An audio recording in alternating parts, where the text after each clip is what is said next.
बाबर अवान ने इस वीडियो पैगाम में बहुत ही अहम और संजीदा गुफ्तगू की है। उन्होंने कहा कि कुछ बावर्दी लोग बनी गाला के अतराफ पाए जा रहे हैं और इन लोगों का ताल्लुक पंजाब पुलिस से है और ये पुलिस मुकाबलों के लिए खासी शोहरत रखते हैं। जमील फारूकी बोल न्यूज़ के सीनियर एंकर पर्सन हमारे साथ मौजूद हैं, उनसे इस पूरी सूरत हाल पर गुफ्तगू करते हैं। तो जमील, इमरान खान साहब अब पेशावर से वापस बनी गाला आ रहे हैं, खदशात का इजहार वो खुद भी कर चुके हैं। बाबर अवान तो बहुत ही संजीदा गुफ्तगू कर रहे हैं, बहुत संजीदा इल्जामात लगा रहे हैं, जिनका काम सिक्योरिटी देना है वो ही जान लेने के दर पे इस वक्त।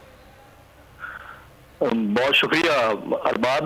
बड़े सीरियस और ग्रेव कंसर्न्स हैं पाकिस्तान तहरीक इंसाफ की सीनियर लीडरशिप को, और ये वन डायमेंशनल नहीं है। आपको और हमें मालूम है कि इंटरनेशनल एक्टर्स इसमें इन्वॉल्व हैं और इसका इल्जाम बराह रास्त आपके मुल्क के साबिक वजीर आजम की जानिब से लगाया गया, और वो उस वक्त लगाया गया जब वो वजीर आजम थे।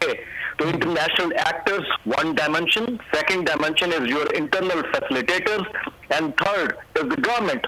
ये तीनों डायमेंशन से खान साहब के ऊपर अटैक करने की कोशिश करेंगे। बिल्कुल सही बात की है बाबर अवान साहब ने। वैसे हम काफी दिनों से ये कह रहे थे कि खान साहब को अपनी सिक्योरिटी बेहतर कर लेनी चाहिए।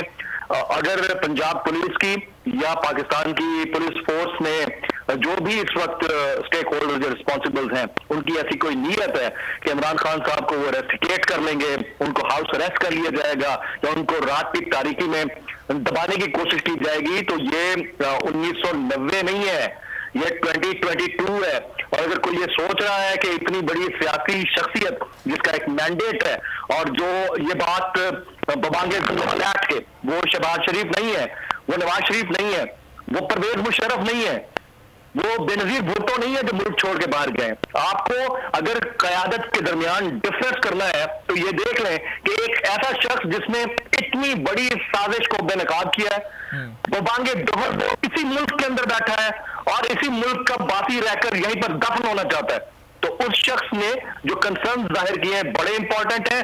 और मेरे ख्याल से इस गवर्नमेंट में अगर थोड़ी सी भी अकल है तो उनको फिल फॉर किसी भी तरीके से अपने इंटेलिजेंस जराये को बेहतर करते हुए खान साहब को इतनी बेहतर सिक्योरिटी दी जाए कि अगर कल को खुदा ना खास्ता किसी बात का खदशा है तो ये राना सनाउल्लाह साहब या बाकी लोग जो हमेशा की तरह कर जाते हैं उसके बाद माफिया मांगते रहते हैं, इनको वो नौबत ना देखनी पड़े।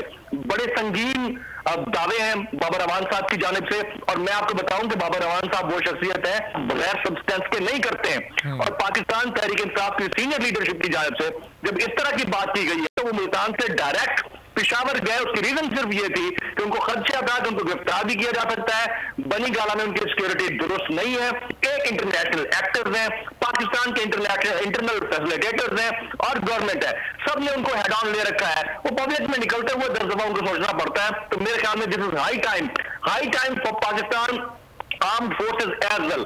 पाकिस्तान इंटेलिजेंस एजेंसी है हमारी, उसके लिए हाई टाइम है। हमारी सेकंड सुप्रीम इंटेलिजेंस एजेंसी है आईबी, उसके लिए हाई टाइम है। हमारे पाकिस्तान के तमाम कानून नाफिज करने वाले इदारे, उनके लिए हाई टाइम है।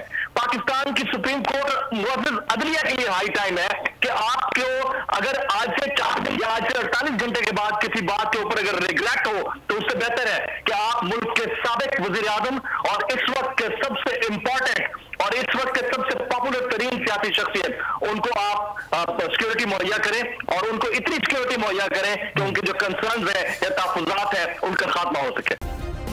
सब्सक्राइब करें और बेल दबाएं ताकि कोई खबर रह न जाए।